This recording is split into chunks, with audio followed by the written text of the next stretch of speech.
All right, this one's for the girls, or anyone who loves and supports an ADHD girly. And anyone who isn't a dickhead, I guess. ADHD in women, and why the fuck it takes so long for us to get diagnosed. Before I jump into this, here's a cheeky intro for the 75% of you who aren't subscribed. I'm Tennille, another millennial with a late ADHD diagnosis, who just started a YouTube channel because it's way cheaper than the ongoing costs of therapy. I've got a few new things going on in this video. The first is down below. I need your help. This little dude is going to be my little channel assistant, and I need all of the name suggestions. Post them down below in the comments. I'm going to pick a winner, or a name winner, and then whoever submits that winning name will get a duck, or ducks, or something. Not live ones. T's and C's are in the description to make sure I'm YouTube compliant. The next new thing I just picked up is this little vlogging camera. I am super excited about it. I want to carry one with me all the time, but my normal rig is just like super inconvenient. So like this solves that problem for me. This is my standard rig. It's not super handy for vlogging. Woo! It's like weird Inception. Yeah, they're just doing the YouTubes. I've been mucking around with this little dude today.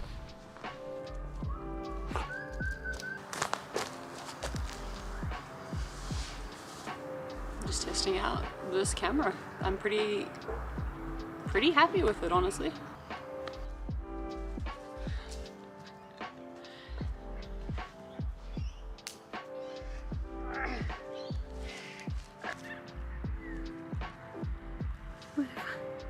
What are you doing? And jump back into the actual video topic. So according to recent studies and our own lived-in experiences, ADHD is frequently overlooked in women, with many of us receiving a diagnosis way later in life. It's estimated that only 20% of girls with ADHD are actually identified during childhood, compared to 50 to 75% of boys. These numbers paint a pretty polarizing picture of the hidden struggle many women face. So here's my hot take on it. From a pretty young age, girls are taught to blend in, to be good girls. Cue some ingrained misogyny. You should smile more, sweetheart. You shouldn't wear that, it's very provocative. Can you stop drawing attention to yourself? It's embarrassing. We're taught to people please and hide our feelings to make those around us more comfortable. To blend in, not upset people, often to our own detriment. So at the age we should probably begin to show symptoms for hyperactivity or inattentiveness, we've already become masters at blending in. We've already seen the poster boy for ADHD in our classes at school. Little Timmy, who is disruptive and loud and chaotic, we've seen him be yelled at and laughed at for being too much. And because he's disruptive, he actually gets help, and this is where it stings. No one cares until it becomes a problem for them. Let that fucking sink in. It's bittersweet because I wish I'd had that help when I was younger. While boys with the condition tend to be hyperactive, girls are often inattentive. And the inattentive type symptoms of ADHD are just more subtle. Most research into ADHD focuses on the hyperactive type, meaning girls are often undiagnosed until adulthood when they find it harder to keep up. That makes them more susceptible to burnout, substance misuse and mood disorders. So there I was, little old me with all this chaotic energy, taught to blend in and avoid judgment. I'd squirm quietly in my seat, doodling on anything within my reach.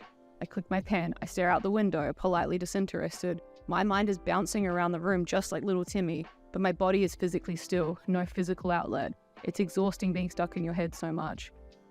And then work time comes around. I understand just enough. I scrape by, asking a peer for help from time to time. More often than not, feeling incredibly behind and doing my best to make sure no one ever found out. The problem with this method is that we grow older and the struggles continue to get worse.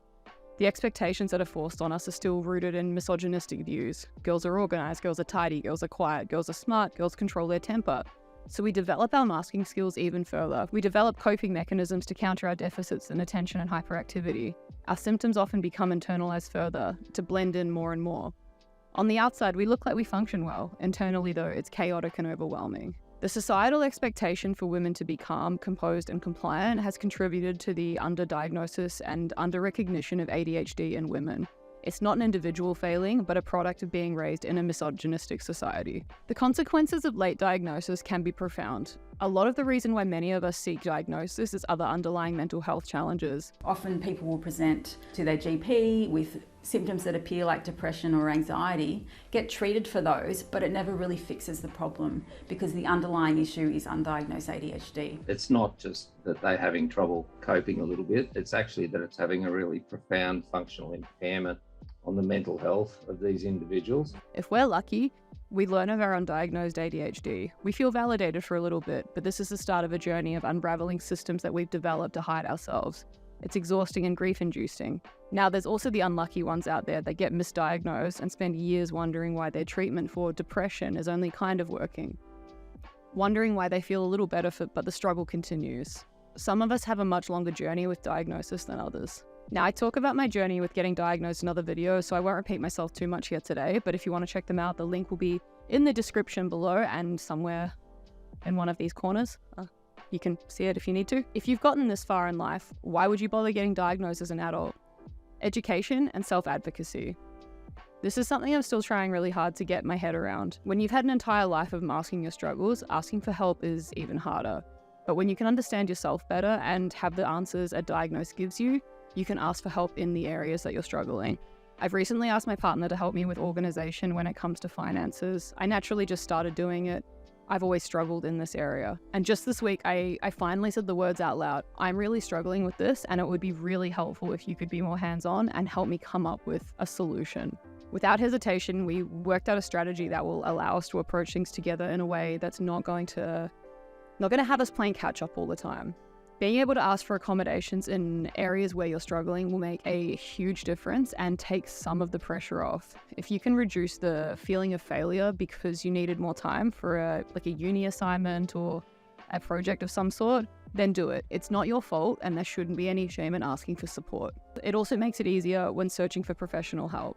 You can seek out coaches or therapists that actually specialize in ADHD and ones that will understand your struggle and help equip you with the right tools for your brains, not give you neurotypical coping strategies.